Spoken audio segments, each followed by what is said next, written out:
Un jour, on a parlé de liberté. Je t'avais demandé, on avait fait un petit film dessus. Euh,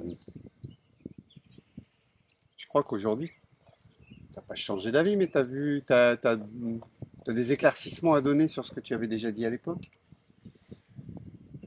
Des éclaircissements, je ne sais pas. Ce que je peux dire, c'est que à l'heure actuelle, j'ai une conception que je crois être une compréhension des lois du vivant. Et donc, la liberté, elle est antérieure à la création. Et voilà au point où j'en suis, je pense que l'on vit. Donc, la vie avec un grand V, elle est de toute éternité. C'est-à-dire que Job, Dieu lui dit où étais-tu quand je créais le monde, tu étais là parce que le nombre de tes jours est incontable. C'est-à-dire que nous sommes de toute éternité et nous faisons un petit passage dans ce qu'on appelle la vie avec un petit V, puisque nous sommes avant notre naissance et nous continuons de toujours être dans notre mort, après notre mort. Donc, c'est quelque chose d'important. Avant notre naissance, Annick a bien démontré dans la Genèse. Alors, le premier chapitre de la Genèse, c'est le verbe faire. Dieu crée, pardon, pas faire, créer. Excusez-moi, c'est le verbe créer. Dieu crée, Dieu dit et cela est, c'est le premier chapitre.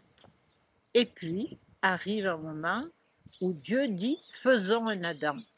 Le verbe faire, il est employé bien après, et il est employé une fois que l'Adam est créé, est présent, et c'est Yod et Vavé Elohim, c'est-à-dire le Dieu créateur. Elohim, c'est Dieu dans sa fonction créatrice, c'est pas le Dieu absolu, le Dieu là-haut, c'est l'innommable, le très-haut, mais c'est pas Elohim. Elohim, c'est le Dieu qui crée, la fonction créatrice de Dieu, on pourrait dire. Et donc, quand le verbe faire est employé, quand Dieu dit faisons un Adam, c'est probablement qu'Adam est à côté de lui. Et que fait l'Adam là? Eh bien, il accepte, puisque le verset d'après, il est créé. Il est créé dans l'image seule, alors que Dieu pensait créer dans l'image et la ressemblance. Et la ressemblance, elle est à acquérir, c'est tout le chemin de notre vie, d'aller de l'image à la ressemblance.